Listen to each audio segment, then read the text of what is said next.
Dia 14 de janeiro. Capítulos de hoje: João 15, 16 e 17, Gênesis 28, 29 e 30. João 15. Eu sou a videira verdadeira e meu pai é o agricultor.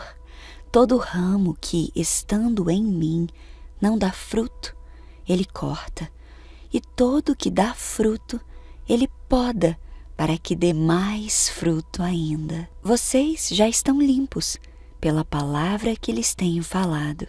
Permaneçam em mim e eu permanecerei em vocês. Nenhum ramo pode dar fruto por si mesmo, se não estiver na videira. Vocês também não podem dar fruto, se não permanecerem em mim. Eu sou a videira, vocês são os ramos. Se alguém permanecer em mim e eu nele, esse dá muito fruto, pois sem mim vocês não podem fazer coisa alguma. Se alguém não permanecer em mim, será como o ramo que é jogado fora e seca. Tais ramos são apanhados, lançados ao fogo e queimados. Se vocês permanecerem em mim e as minhas palavras permanecerem em vocês, pedirão o que quiserem e lhes será concedido. Meu Pai é glorificado pelo fato de vocês darem muito fruto, e assim serão meus discípulos. Como o Pai me amou, assim eu os amei. Permaneçam no meu amor. Se vocês obedecerem aos meus mandamentos, permanecerão no meu amor, assim como tenho obedecido aos mandamentos de meu Pai, e em seu amor permaneço. Tenho-lhes dito essas palavras para que a minha alegria esteja em vocês e a alegria de vocês seja completa. O meu mandamento é este: amem-se uns aos outros, como eu os amei. Ninguém tem maior amor do que aquele que dá a vida pelos seus amigos. Vocês serão meus amigos se fizerem o que eu lhes ordeno. Já não os chamo servos, porque o servo não sabe o que o seu senhor faz.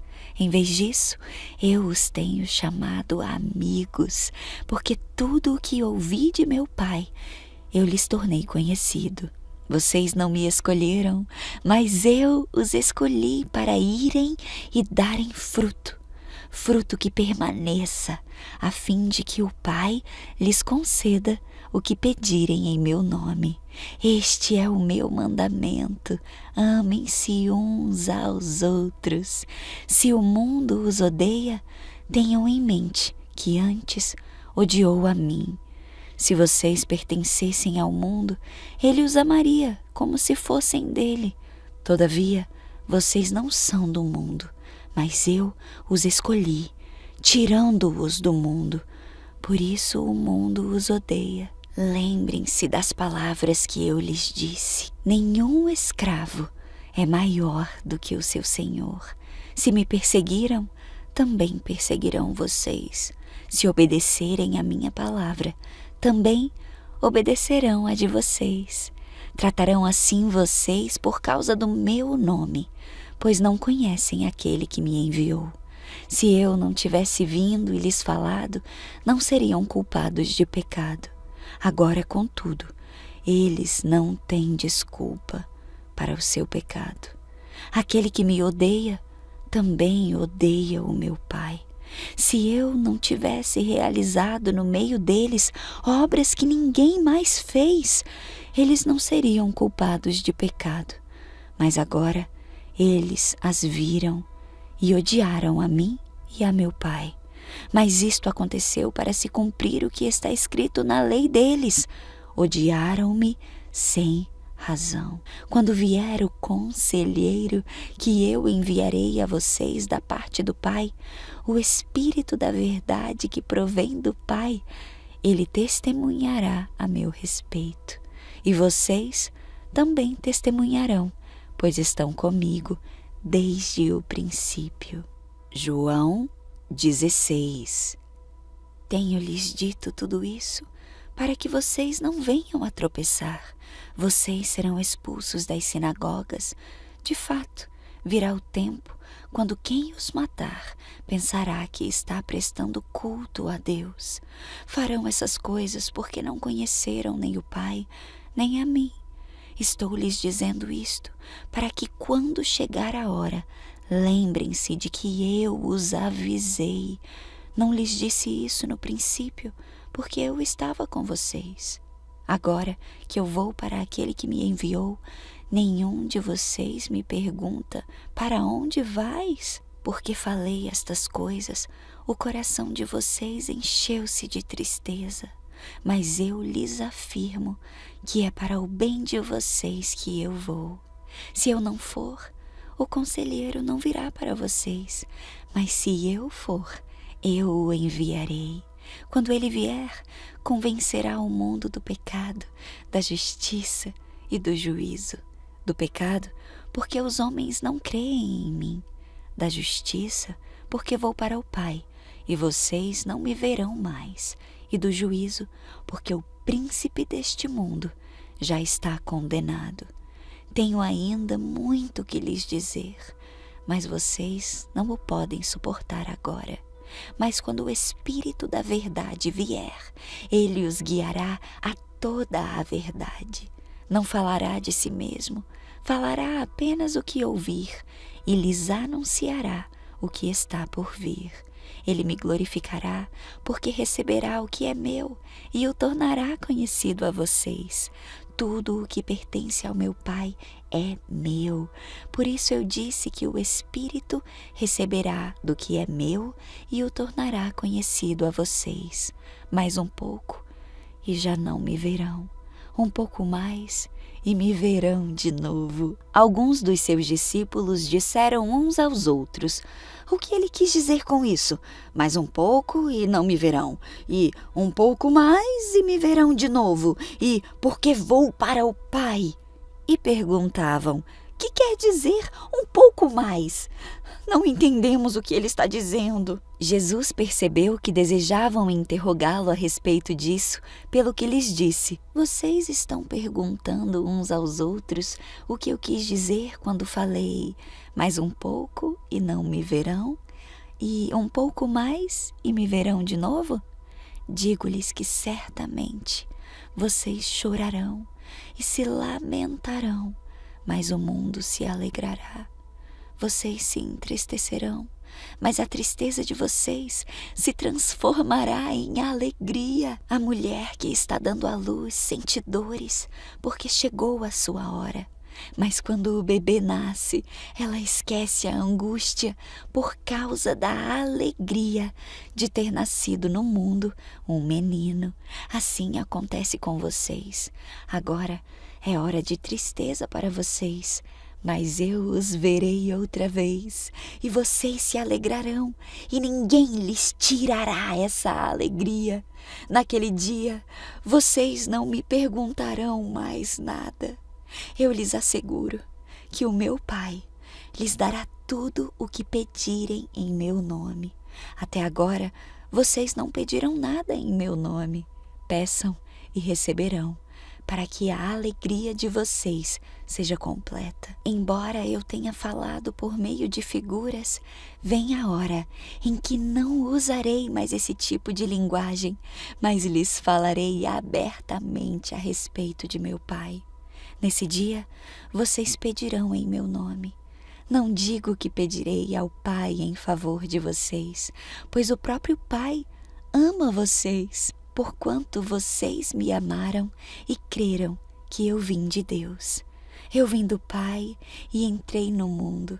Agora eu deixo o mundo e volto para o Pai. Então os discípulos de Jesus disseram: agora estás falando claramente e não por figuras. Agora podemos perceber que sabe todas as coisas e nem precisas que te façam perguntas. Por isso cremos que vieste de Deus. Jesus respondeu: agora vocês creem? Aproxima-se a hora e já chegou, quando vocês serão espalhados cada um para a sua casa. Vocês me deixarão sozinho, Mas eu não estou sozinho, pois o meu Pai está comigo. Eu lhes disse essas coisas para que em mim vocês tenham paz. Neste mundo vocês terão aflições. Contudo, tenham ânimo. Eu venci o mundo. João 17. Depois de dizer isso, Jesus olhou para o céu e orou: Pai, chegou a hora.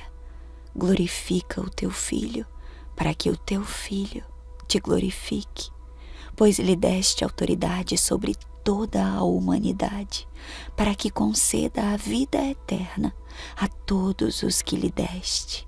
Esta é a vida eterna, que te conheçam, o único Deus verdadeiro, e a Jesus Cristo, a quem enviaste. Eu te glorificarei na terra, completando a obra que me deste para fazer. E agora, Pai, glorifica-me junto a ti, com a glória que eu tinha contigo antes que o mundo existisse. Eu revelei teu nome àqueles que do mundo me deste. Eles eram teus, tu os deste a mim, e agora eles têm guardado a tua palavra. Agora eles sabem que tudo o que me deste vem de ti, pois eu lhes transmiti as palavras que me deste, e eles as aceitaram. Eles reconheceram de fato que eu vim de ti e creram que me enviaste. Eu rogo por eles, não estou rogando pelo mundo, mas por aqueles que me deste, pois são teus. Tudo que eu tenho é teu, e tudo o que tens é meu, e eu tenho sido glorificado por meio deles. Não ficarei mais no mundo, pois eles ainda estão no mundo, e eu vou para ti. Pai Santo, protege-os em teu nome, o nome que me deste, para que sejam um, assim como somos um. Enquanto estava com eles, eu os protegi e os guardei pelo nome que me deste. Nenhum deles se perdeu, a não ser aquele que estava destinado à perdição, para que se cumprisse a Escritura. Agora eu vou para ti, mas digo estas coisas enquanto ainda estou no mundo, para que eles tenham a plenitude da minha alegria. Dei-lhes a tua palavra, e o mundo os odiou, pois eles não são do mundo, como eu também não sou. Não rogo que os tire do mundo, mas que os protejas do maligno. Eles não são do mundo, como eu também não sou. Santifica-os na verdade. A tua palavra é a verdade. Assim como me enviaste ao mundo, eu os enviei ao mundo. Em favor deles, eu me santifico, para que eles também sejam santificados pela verdade.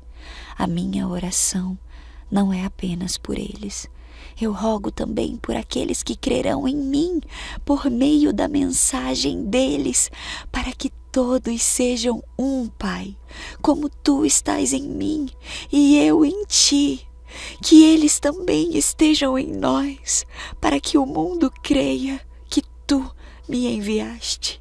Dei-lhes a glória que me deste, para que eles sejam um, assim como nós somos um.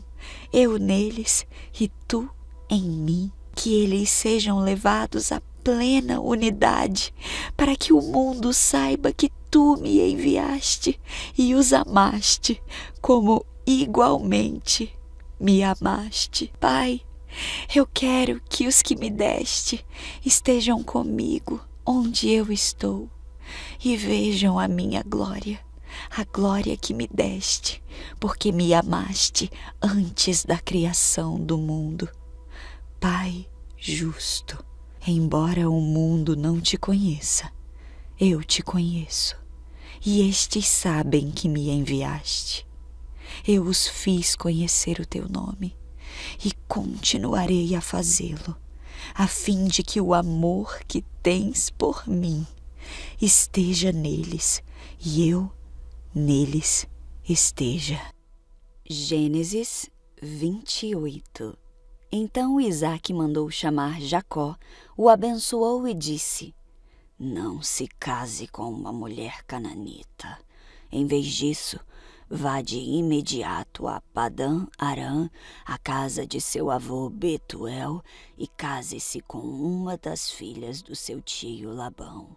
Que o Deus Todo-Poderoso o abençoe e lhe dê muitos filhos, e que eles se multipliquem e venham a ser muitas nações.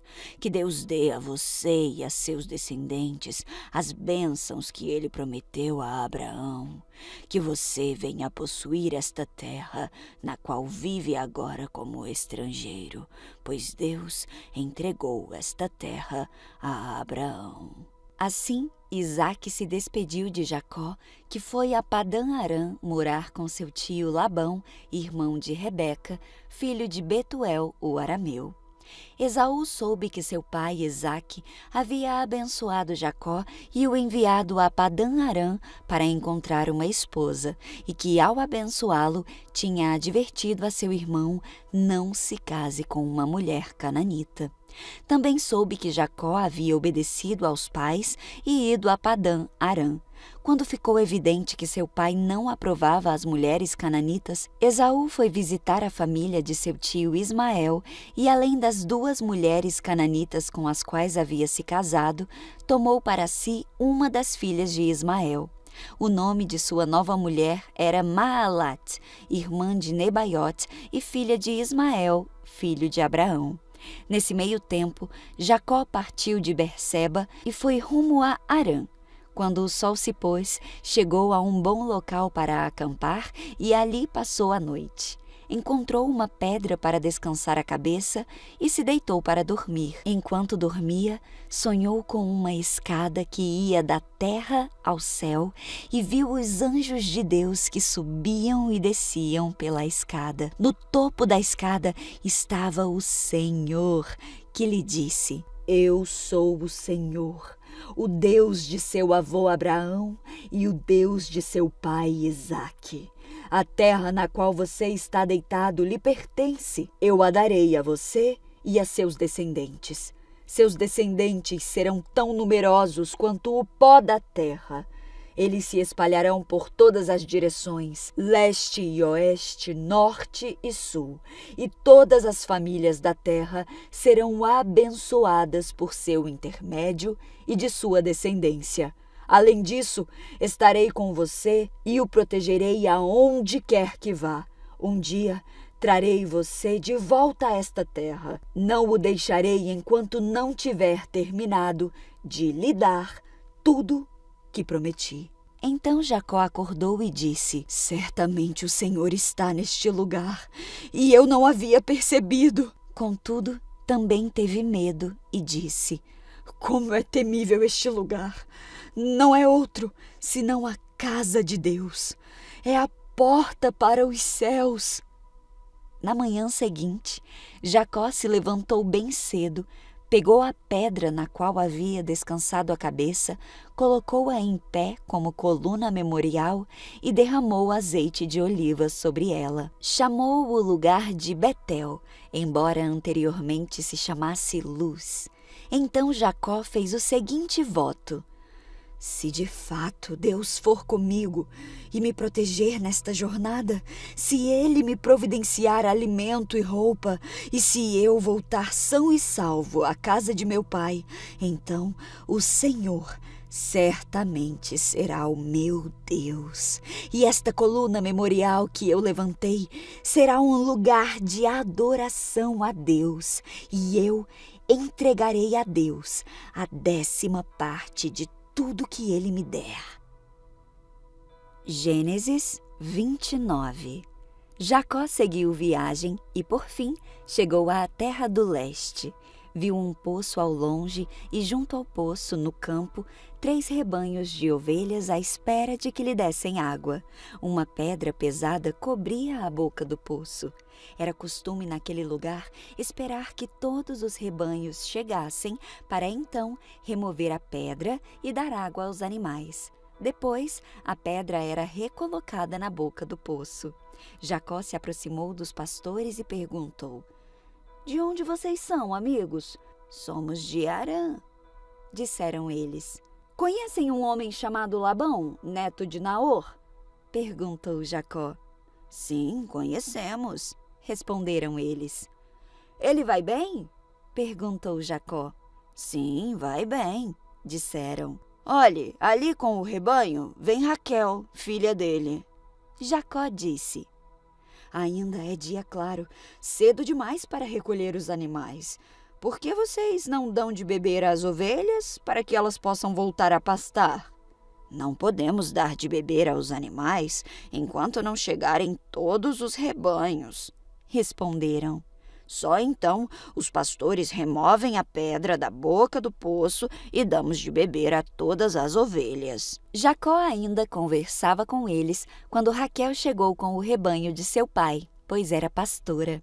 Uma vez que Raquel era sua prima, filha de Labão, irmão de sua mãe, e as ovelhas pertenciam a seu tio Labão, Jacó foi até o poço, removeu a pedra que o cobria e deu de beber ao rebanho de seu tio.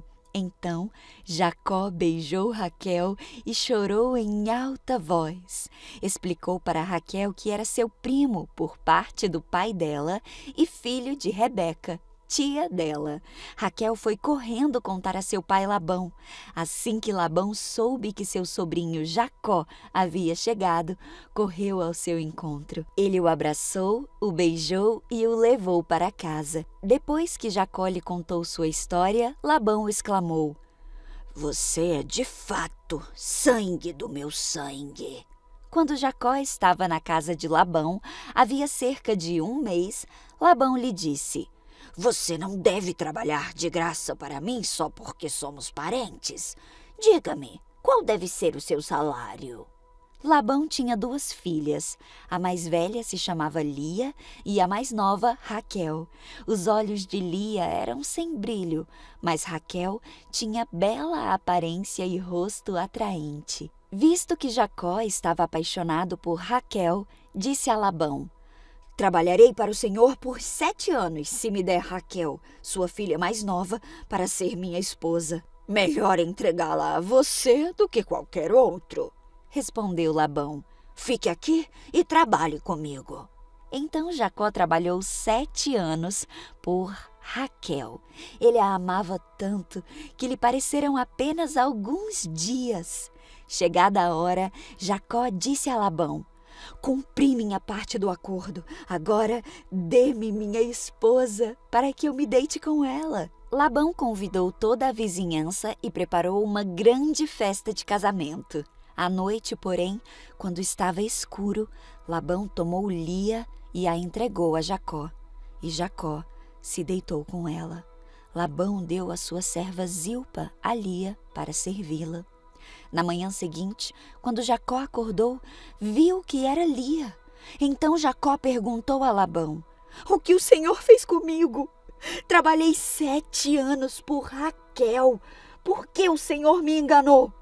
Labão respondeu: "Aqui não é costume casar a filha mais nova antes da mais velha. Espere, contudo, até terminar a semana de núpcias, e eu também lhe entregarei Raquel, desde que você prometa trabalhar mais 7 anos para mim." Jacó concordou em trabalhar mais 7 anos. Uma semana depois de Jacó ter se casado com Lia, Labão lhe entregou Raquel. Labão deu sua serva Bila a Raquel para servi-la. Jacó se deitou também com Raquel, a quem ele amava muito mais que a Lia. Então permaneceu ali e trabalhou mais 7 anos para Labão. Quando o Senhor viu que Lia não era amada, permitiu que ela tivesse filhos. Raquel, porém, era estéril. Lia engravidou e deu à luz um filho. Chamou-o de Ruben, pois disse: "O Senhor viu minha infelicidade, e agora meu marido me amará." Pouco tempo depois, Lia engravidou novamente e deu à luz outro filho. Chamou-o de Simeão, pois disse: "O Senhor ouviu que eu não era amada e me deu outro filho. Lia engravidou pela terceira vez e deu à luz outro filho. Chamou-o de Levi, pois disse: certamente desta vez meu marido terá afeição por mim, pois lhe dei 3 filhos. Lia engravidou mais uma vez e deu à luz outro filho. Chamou-o de Judá, pois disse: agora louvarei ao Senhor. Então parou de ter filhos. Gênesis 30. Quando Raquel viu que não dava filhos a Jacó, teve inveja da irmã e implorou a Jacó: me dê filhos, senão eu morrerei. Jacó se enfureceu com Raquel. Por acaso sou Deus? Perguntou ele. Foi ele que não permitiu que você tivesse filhos. Raquel lhe disse: tome minha serva Bila e deite-se com ela. Ela dará à luz filhos em meu lugar, e por meio dela também terei uma família. Então Raquel entregou sua serva Bila a Jacó por mulher, e Jacó se deitou com ela. Bila engravidou e deu um filho a Jacó. Raquel o chamou de Dan, pois disse: Deus me fez justiça, ouviu meu pedido e me deu um filho. Bila engravidou novamente e deu a Jacó o segundo filho. Raquel o chamou de Naftali, pois disse: tive uma luta intensa com minha irmã e venci. Quando Lia percebeu que tinha parado de engravidar, tomou sua serva Zilpa e a entregou a Jacó por mulher. Pouco tempo depois, Zilpa deu um filho a Jacó. Lia o chamou de Gad, pois disse: como sou afortunada! Então, Zilpa deu a Jacó o segundo filho. Lia o chamou de Asser, pois disse: como estou alegre!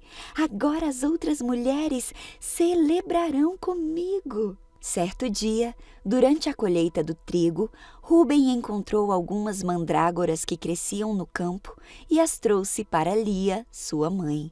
Raquel suplicou a Lia: por favor, dê-me algumas das mandrágoras de seu filho. Lia, porém, respondeu: não basta ter roubado meu marido, agora também quer roubar as mandrágoras de meu filho? Raquel propôs: em troca de algumas mandrágoras, deixarei que Jacó se deite com você esta noite. Ao entardecer, quando Jacó estava voltando do campo, Lia foi ao seu encontro e disse: esta noite você deve se deitar comigo. Paguei por você com algumas mandrágoras que meu filho encontrou. Assim, naquela noite, Jacó se deitou com Lia. Deus respondeu às orações de Lia, que engravidou novamente, e deu a Jacó o quinto filho. Chamou-o de Issacar, pois disse: Deus me recompensou, porque entreguei minha serva por mulher a meu marido. Lia engravidou outra vez e deu a Jacó o sexto filho. Chamou-o de Zebulon, pois disse: Deus me deu uma boa recompensa.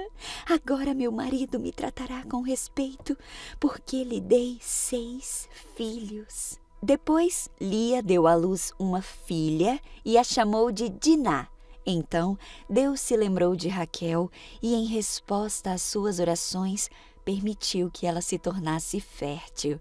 Ela engravidou e deu à luz um filho. Deus tirou a minha humilhação, declarou, e o chamou de José, pois disse: que o Senhor me acrescente ainda outro filho. Logo depois que Raquel deu à luz José, Jacó disse a Labão: por favor, libere-me para que eu volte à minha terra natal. Permita-me levar minhas mulheres e meus filhos, pelos quais o servi, e deixe-me partir. O Senhor sabe muito bem como trabalhei arduamente a seu serviço. Labão respondeu: se mereço seu favor, fique. Eu enriqueci, pois o Senhor me abençoou por sua causa. Diga-me qual será o seu salário, e qualquer que seja o valor, eu lhe pagarei. Jacó respondeu: O Senhor sabe como trabalhei arduamente a seu serviço e como meus rebanhos cresceram sob meus cuidados. De fato, o Senhor tinha pouco antes de eu chegar, mas sua riqueza aumentou consideravelmente. O Senhor o abençoou por causa de tudo que eu fiz. O Senhor o abençoou por meio de tudo que eu fiz. Mas e quanto a mim? Quando começarei a cuidar de minha própria família? Quanto quer receber de salário? Perguntou Labão mais uma vez. Jacó respondeu: Não me dê coisa alguma. Se o Senhor fizer o que lhe direi, continuarei a cuidar de seus rebanhos. Deixe-me inspecionar seus rebanhos hoje e remover todas as ovelhas e cabras salpicadas e malhadas, além de todas as ovelhas pretas. Elas serão o meu salário. No futuro, quando o Senhor conferir os animais que me deu como salário, verá que fui honesto. Se encontrar em meu rebanho alguma cabra que não seja salpicada ou malhada, ou alguma ovelha que não seja preta, saberá que as roubei do Senhor. Está bem, respondeu Labão. Será como você diz. Naquele mesmo dia, porém, Labão saiu e tirou do rebanho todos os bodes listrados e malhados, todas as cabras salpicadas e malhadas ou com manchas brancas e todas as ovelhas pretas. Colocou os animais sob os cuidados de seus filhos, que o levaram a um lugar a 3 dias de viagem de onde Jacó estava. Assim, Jacó ficou e tomou conta do resto do rebanho de Labão. Então Jacó pegou alguns galhos verdes de álamo, amendoeira e plátano e removeu tiras das cascas, formando listras brancas nos galhos. Em seguida, colocou os galhos descascados junto aos bebedouros onde os rebanhos iam beber água, pois era ali que se acasalavam. Quando se acasalavam diante desses galhos descascados com listras brancas, davam crias listradas, salpicadas e malhadas. Jacó separava esses cordeiros do rebanho de Labão. Na época do cio, colocava o rebanho de frente para os animais listrados e pretos de Labão. Assim, Jacó foi formando seu próprio rebanho, que mantinha separado do de Labão. Sempre que as fêmeas mais fortes estavam no cio, Jacó colocava os galhos descascados nos bebedouros em frente delas, para que se acasalassem diante dos galhos. Não fazia o mesmo, porém, com as fêmeas mais fracas, de modo que as crias mais fracas ficavam com Labão e as mais fortes com Jacó. O resultado foi que Jacó se tornou muito rico, dono de grandes rebanhos e também de servos e servas, e muitos camelos e jumentos.